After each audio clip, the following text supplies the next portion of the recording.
सबसे पहले अपने गुरु महादेव को प्रणाम करते हुए, अपने साहब दीदी के चरणों में प्रणाम करते हुए और आप सभी के चरणों में प्रणाम करते हुए हम लोग अपने गुरु की बात शुरू करते हैं। महादेव जिनकी पूजा हजारों वर्षों से सिर्फ भारत में ही नहीं, भारत के अलावा अनेक देशों में शिव की पूजा होती है। और उस महादेव के अनेक रूप हैं, एक रूप नहीं है। जैसे आपका भी एक रूप नहीं है। आप एक महिला हैं, लेकिन आप किसी की पत्नी, किसी की बेटी, किसी की मित्र, किसी की कुछ है ना। एक ही आप होते हुए एक ही समय में अनेक रूप होते हैं हम सबों के। उस शिव के भी अनेक रूप हैं और महादेव के अलग अलग रूपों की पूजा भारतवर्ष में और भारत के अलावा अन्य देशों में भी हजारों वर्षों से होती आई है। कहा जाता है कि एक समय ऐसा था जब ये दुनिया नहीं थी, ये सृष्टि नहीं थी, और इस सृष्टि की इच्छा की महादेव ने इच्छा की, एको हम बहुश्याम, मैं एक से अनेक हो जाऊं, एक महादेव अनेक हो जाऊं, ऐसी इच्छा उनके मन में उत्पन्न हुई। और उनकी इस इच्छा के कारण जहाँ महाशून्य था, कहीं कुछ नहीं था, महाशून्य में एक ध्वनि उत्पन्न हुआ और उनकी इच्छा के अनुसार ये दुनिया बनी। ध्वनि जो उत्पन्न हुई, वो ध्वनि सुनाई जो दी, उसकी ध्वनि ऐसी थी जैसे आ ऊ मा, यानी ओम जिसको हम कहते हैं। शिव की इच्छा और दुनिया के बनने के बीच में जो ध्वनि हुई वो ओम। और जब ये दुनिया बन गई, साहब हरिंद्रनाथ जी ने बताया कि ये दुनिया जब बनी तो वही ओम जो ध्वनि के रूप में था, शब्द रूप में सबसे पहले आकाश बना, तो उस आकाश में शब्द रूप में नमः शिवाय प्रकट हुआ। नमः शिवाय यानी धरती ने, इस दुनिया ने उस शिव को झुककर प्रणाम किया, क्योंकि जिससे हम पैदा होते हैं हमारा मन उसके लिए पहले प्रणाम करता है।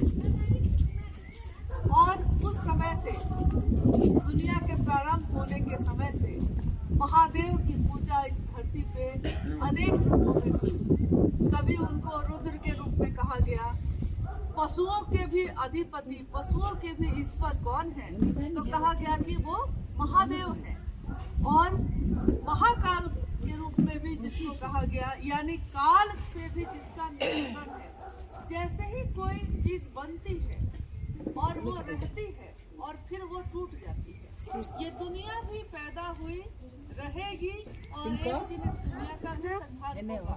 हम भी पैदा होते हैं, हमारा भी एक जीवन होता है और हमारे जीवन के साथ, मृत्यु के साथ इस जीवन का अंत होता है। यानी इस दुनिया में जो भी चीज पैदा होगी उसका एक जीवन है। उस जीवन के चलने तक वो रहेगी, चलेगी और एक दिन खत्म होगी। तो ये दुनिया, यानी जैसे ही कोई चीज बनती है काल लागू होता है। जैसे ही हम एक चीज, ये दीवार बनाएंगे तो इस दीवार का मैन्युफैक्चरिंग डेट, यानी किस डेट में ये बना, ये तिथि लिख दी जाती है। जैसे हमारा जन्म होता है तो तिथि होती है कि जन्म किस तारीख को हुई और मृत्यु किस तारीख को हुई, यानी काल लागू हुआ, समय लागू हुआ। तो काल पे भी जिसका नियंत्रण है, कहा गया कि वो कौन है, तो वो महाकाल है, यानी शिव। अभी आप देखते होंगे, सुनते होंगे कि हर जगह पे योग की प्रधानता हो गई है। योग यानी योग का अर्थ होता है ईश्वर से ऐक्य सुनिश्चित करना, ईश्वर से मिल जाना। जीवन में, शरीर में रहते हुए हम कैसे ईश्वर से मिल सकते हैं, इसके बारे में। योगियों के भी ईश्वर कौन है? महादेव, यानी महायोगेश्वर, उन्हीं को कहा गया। एक ही शिव है, लेकिन उनके अनेक रूप हैं, अलग अलग रूप। जो जिस रूप में उनसे जुड़ा, उसी रूप का लाभ उसको प्राप्त हुआ। जैसे आप किसी की बहन है तो आपके बहन का जो रूप है उसको उसका लाभ मिलता है। आप किसी की पत्नी हैं तो पत्नी का जो रूप है आपका, उसका लाभ उसको मिलता है। आप मित्र हैं तो मित्र का लाभ उसको मिलता है। उसी तरह महादेव के अनेक रूप हैं, लेकिन महादेव के जिस रूप से जो जुड़ा, जिस रूप से जुड़ा, उसको उस रूप का लाभ मिला। हम लोग अपने दैनिक जीवन में जिस जीवन को जीते हैं, बहुत सारे ऐसे भौतिक संसाधन या लौकिक कामनाओं की पूर्ति हम करते हैं, भौतिक संसाधन की भी पूर्ति हम करते हैं। लेकिन अगर हमारे पास बहुत संपत्ति हो जाए और उस संपत्ति को संभालने का ज्ञान नहीं होगा तो क्या होता है? बहुत पैसा आया मेरे पास, लेकिन हमको पैसा कैसे रखा जाता है, कैसे खर्च करके बचाया जाता है, इसका ज्ञान नहीं है। नतीजा होता है कि सब खत्म हो जाता है, आप उसको ठीक से नहीं चला पाते। एक छोटी सी दुकान हम खोलते हैं, लेकिन अगर उस दुकान को चलाने का ज्ञान नहीं है तो फिर वो दुकान हम नहीं चला पाते हैं। हम घर की रसोई में जाते हैं, अगर हमको खाना बनाने का ज्ञान नहीं है तो हम सब कुछ है, सारा सामान है, लेकिन हम खाना नहीं बना सकते क्योंकि ज्ञान नहीं है हमारे पास। ईश्वर की दया से, महादेव की दया से ये मानव का तन हमको आपको मिला, इंसान का तन मिला। और आज तक इतने योनियों में लोग घूमते रहे, लेकिन सबसे सर्वोत्तम योनि, सबसे सुंदर रचना कहा गया कि इंसान है, वो मानव है। तो एक इंसान जब जन्म लेता है, उसमें संभावना होती है कि वो इंसान चाहे तो वो एक जानवर का जीवन भी जी सकता है, और वो इंसान अगर चाहे तो एक ईश्वर का रूप भी बन के वो जगत में रह सकता है, भगवान भी बन सकता है, और वो पशु से नीचे भी जा सकता है। जैसे अभी हम लोग इंसान के रूप में होते हुए भी कहते हैं, हम लोग एक दूसरे को कभी कभी देख कर कहते हैं कि अब आप क्या जानवर भी न रहे। जानवर में भी कुछ विवेक होता है। देखिए, ये जानवर ही तो है, लेकिन प्रेम की भाषा समझता है, ये भी प्रेम की भाषा समझता है। जो इसको खिलाता है ये उसके लिए वफादार होता है।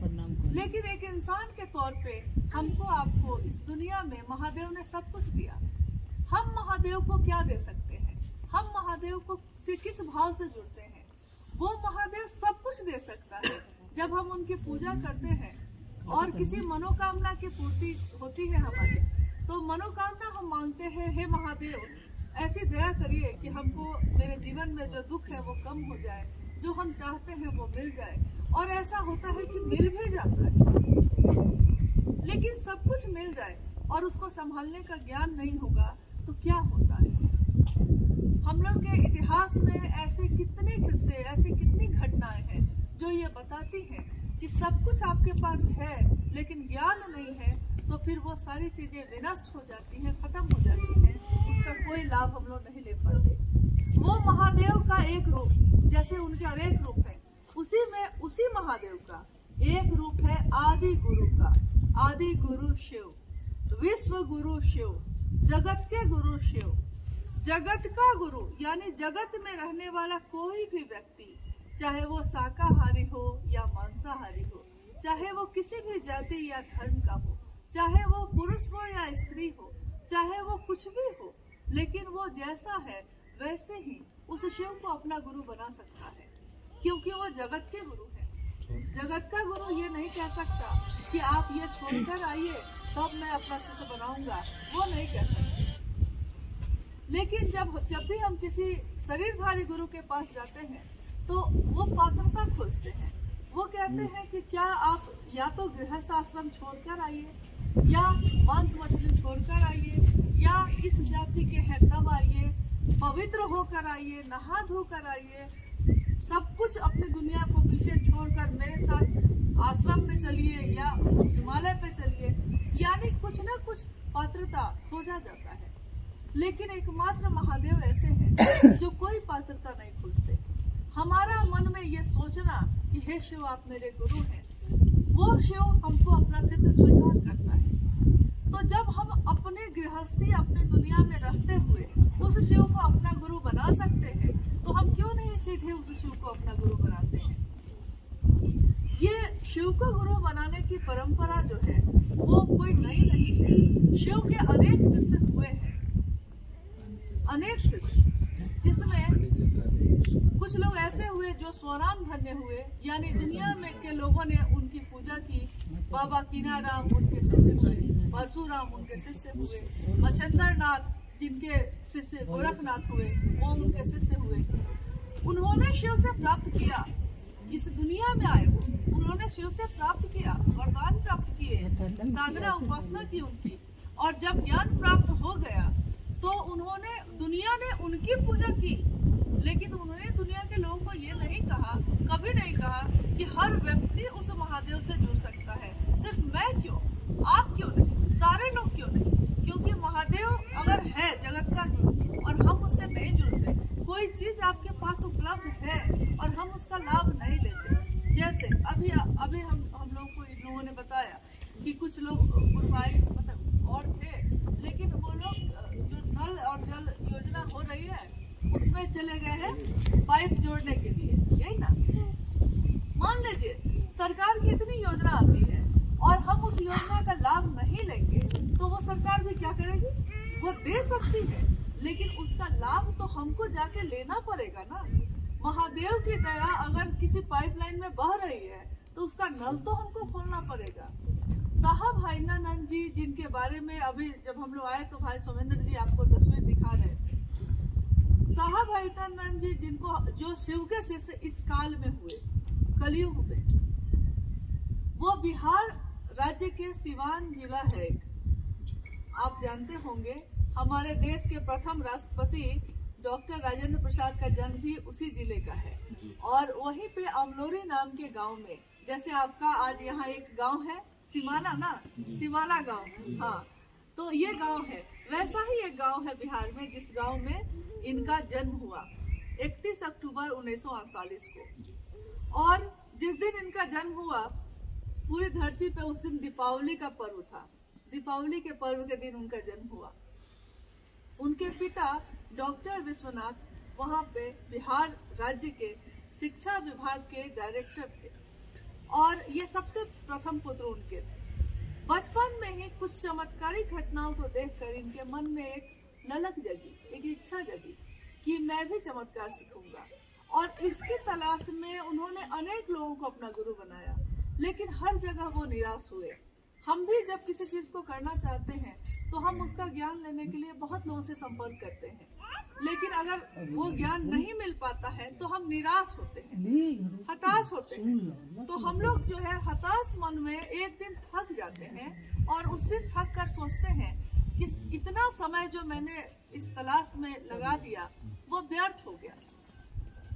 1974 की घटना है। 1974 में जिस शमशान भूमि में वो तपस्या करते थे साहब हैदरानंद जी, उसी में अर्धरात्रि में, आधी रात में एकदम निराश होकर उन्होंने सोचा कि कहीं कुछ नहीं मिला। अब जो है लोग कहते हैं कि गुरु र ब्रह्मा, गुरु र विष्णु, गुरु र देवो महेश्वर, गुरु साक्षात पर ब्रह्म, तस्मै श्री गुरुवे नमः। लोग कहते हैं कि गुरु परमात्मा होते हैं, गुरु ब्रह्मानी शक्ति रखते हैं, गुरु वैष्णवी शक्ति रखते हैं, गुरु रुद्रानी शक्ति रखते हैं, यहाँ तक कि वो गुरु साक्षात पर ब्रह्म है, साक्षात ईश्वर है। तो साहब हैदरानंद जी ने सोचा कि जब वो गुरु ही सब कुछ होते हैं, ईश्वर होते हैं, वो ईश्वर ही गुरु क्यों नहीं है। और ये सोचकर उन्होंने ईश्वर के रूप में वो शिव को जानते थे, उन्होंने शिव को अपना गुरु बना लिया। बाद के समय में कुछ घटनाएं उनके जीवन में ऐसी हुई, इतनी चमत्कारिक घटनाएं हुई कि वो जो सोचते वो होने लगा, वो जो कह देते वो दूसरों के जीवन में वो घटित होने लगा। धीरे धीरे उनके मन ने ये समझा कि महादेव दिखते नहीं है, लेकिन आपका मन उनका एहसास करता है, और उस महादेव की दया से इतनी दया होती है कि एक दिन जो आप चाहते हैं वो होने लगता है। तो उन्होंने कहा कि ये इतनी अच्छी बात, और उसी के एक साल बाद 1975 में एक दिन जब वो मुजफ्फरपुर जिले के तुर्की नाम के जगह पे बैठे थे, जैसे आज हम ही लोग यहाँ बैठे हैं, उस दिन वो अकेले अपने पिता उनके प्रिंसिपल थे वहाँ, उस जगह पे वो बैठे थे, और एकदम शांत माहौल में हवा के झोंके के साथ नमः उनके सांसों पे चढ़ा और सिवाय उतर गया। नमः चढ़ा और सिवाय उतर गया। जैसे हम सांस लेते हैं तो नमः और छोड़ते हैं तो शिवाय। शिव को प्रणाम। जैसे इस दुनिया जब बनी और उसने नमः शिवाय जब प्रकट हुआ, इस सृष्टि ने, इस ब्रह्मांड ने शिव को नमः शिवाय से प्रणाम किया, वैसे ही उनके सांसों पे वो नमः चढ़ा और शिवाय उतर गया। बाद के सालों में उन्होंने धीरे धीरे लोगों से कहना शुरू किया, और ये उस समय की घटना है जब वो खुद डिप्टी कलेक्टर के रूप में हो चुके थे। वो शिक्षा का माहौल था उनके घर में। ऐसा नहीं था कि हाँ कोई अंधविश्वास या इस तरह की बात हो रही थी। एक ऐसे घर में उनका जन्म हुआ जहाँ शिक्षा का बहुत बोलबाला था, लेकिन शिक्षा और अनुशासन के बीच रहते हुए शिव के शिष्य हरिनानंद जी ने अपने गुरु शिव को प्राप्त किया। और सिर्फ प्राप्त नहीं किया, उनके मन ने, जैसे आप अपने घर में जब सोते हैं और सुबह जब आप उठते हैं तो घर में जो सबसे पहले उठता है सुबह में, वो जब उठता है, जग जाता है और वो देखता है कि घर में बाकी सारे लोग सोए हैं, तो उसको कैसी बेचैनी होती है। उसको लगता है कि सारे लोग सोए हैं, सूर्योदय हो गया, इतना समय हो गया, स्कूल जाओगे, कॉलेज जाओगे, दुकान खोलोगे, कुछ काम करोगे, उठते क्यों नहीं हो। हम लोग को लगता है ना कि हम जग गए, बाकी सारे लोग क्यों सोए हैं। ऐसा ही जब कोई आध्यात्म की जगत में जग जाता है तो उसको भी लगता है कि मैं तो जग गया, लेकिन बाकी सारे लोग जो सोए हैं वो कब जगेंगे।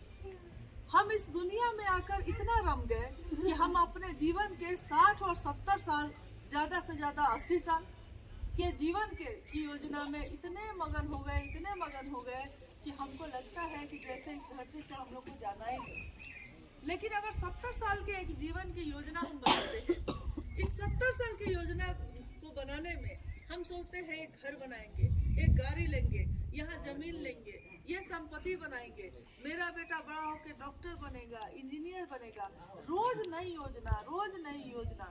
लेकिन साहब हरिनानंद जी ने कहा कि आप अपने 70 साल के इस शरीर के जीवन के लिए तो योजना बना रहे हैं, लेकिन आपके अंदर जो जीवात्मा है, वो जीवात्मा जिसका अनेक बार जन्म हो चुका है, लेकिन उसकी उम्र बहुत बड़ी है, हजारों वर्ष की है। उस जीवात्मा की यात्रा के लिए आपने क्या सोचा है।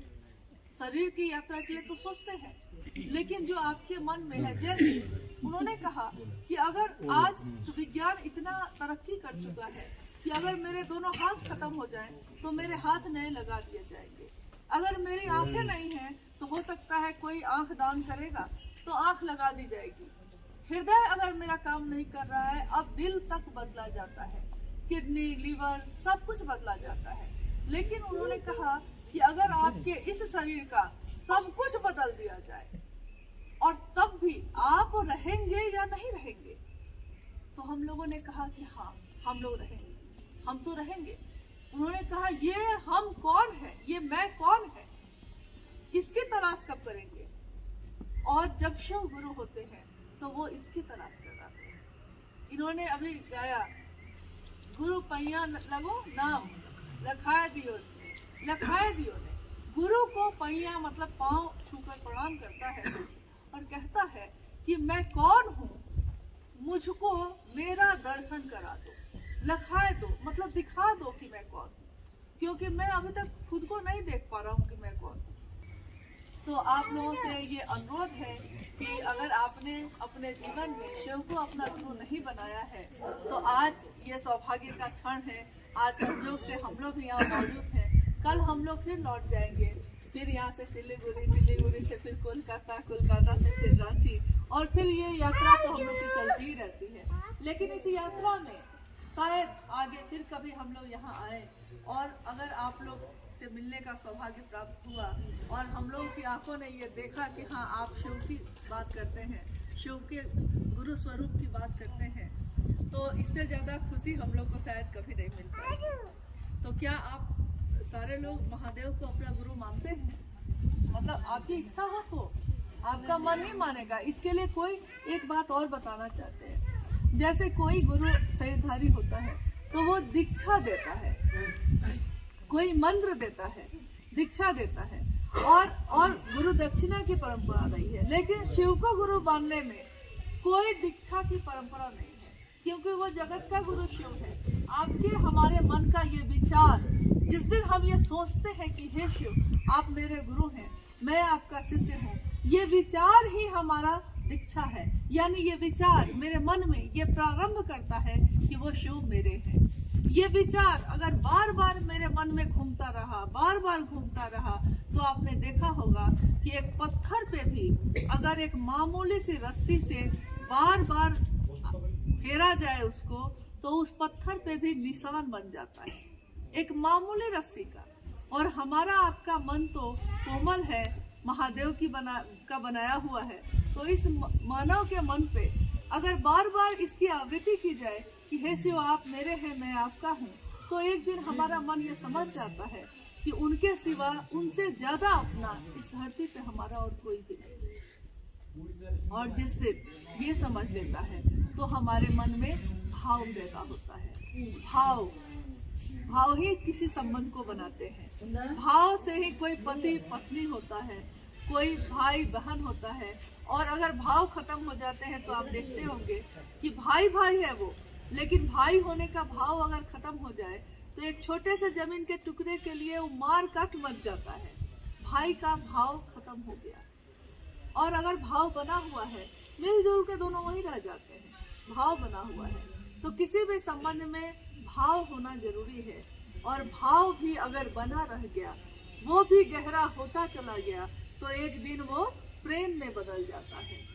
प्रेम का चरमोत्कर्ष, प्रेम की पराकाष्ठा भक्ति होती है। और भक्ति एक निष्ठता के साथ होती है। जिसके प्रति भक्ति हो जाती है, फिर सारी दुनिया के लोग एक तरफ हो जाते हैं, लेकिन आपका मन सिर्फ उसी के लिए होगा। तो इस जगत में रहते हुए, शोर शराबे में रहते हुए, बिना घर गृहस्थी को छोड़े हुए और बिना कोई आपका दक्षिणा या इस तरह का कोई मंत्र लिए हुए, आप सीधे अपने मन के विचार से ही उस शिव को अपना गुरु बना सकते हैं।